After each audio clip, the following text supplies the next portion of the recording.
কি রে সোয়া না নাকি এটা? আল্লাহ, হ্যালো, এই সই, তুই আইতেছিস না কেন?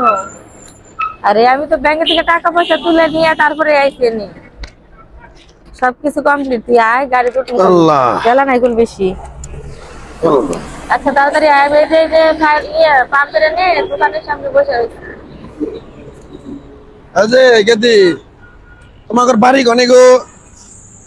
আমার বাড়ি জামালপুর। জামালপুর। আমি এটা বিপদের মধ্যে পড়ছি বাবু, আমার একটু সহযোগিতা করবা কি? কি বিপদ?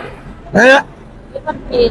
আমার মেয়ে থাকে নে বুঝছ, আমি তো সকালে গাড়ি চড়ছি, আমারে কে বলে নামাই দিছে। এখন আমার মেয়ের বাসা তো চিন্তাছি না, আমার মোবাইলও নাই। একটা ঠিকানা আছে বাবু, এই ঠিকানাটা একটু পড়ে দেওয়া আছে বাবা।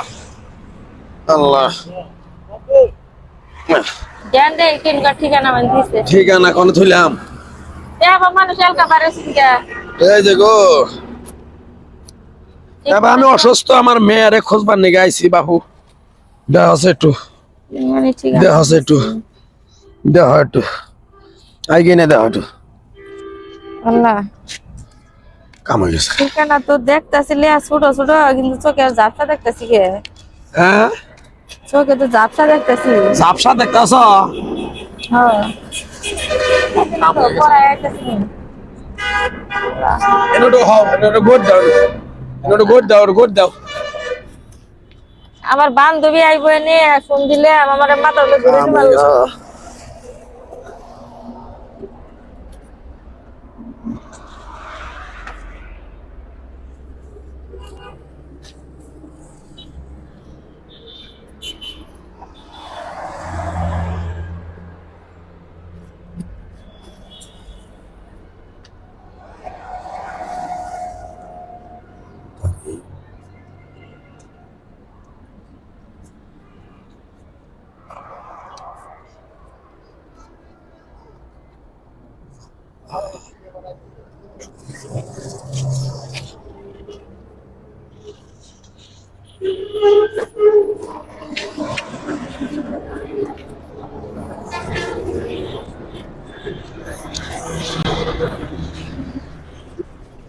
এই যে রাস্তাঘাটে মনে করো এরকম মানুষের ঠকাই এগুলা কাম করে নিয়ে যায়। আমার এটা কি হলো, কোন 1 লাখ টাকা তুলে নিয়ে এসেছি, গয়নাগাটি তো না আছে বাচ্চা জমা। এমন আবু তো জমাতে দেখছিলাম না, হ্যাঁ মোবাইল দেখে না কিছু, মোবাইলে যে সব দেখায় ভিডিও করে এডিও হ্যাঁ দেখে না। সারাক্ষণ মানুষ এগুলা দেখাইতেছে। আপনি যদি দেখতেন চোখ দিয়ে বেটারে দেখে আপনারও মায়া লাগতো। এখন ভালো হয়েছে, যেটা হয়েছে হয়েছে। একেবারে এখন হচ্ছে প্রতিবন্ধী। আপনি পাবলিকটা কয়ে দেন, আপনার মতো জানি কেউ না ঠকে।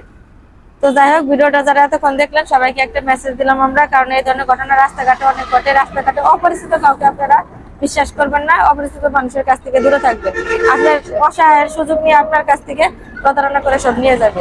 তো সবাই ভিডিওটা বেশি বেশি শেয়ার করবেন, সবাইকে সতর্ক করে দিবেন।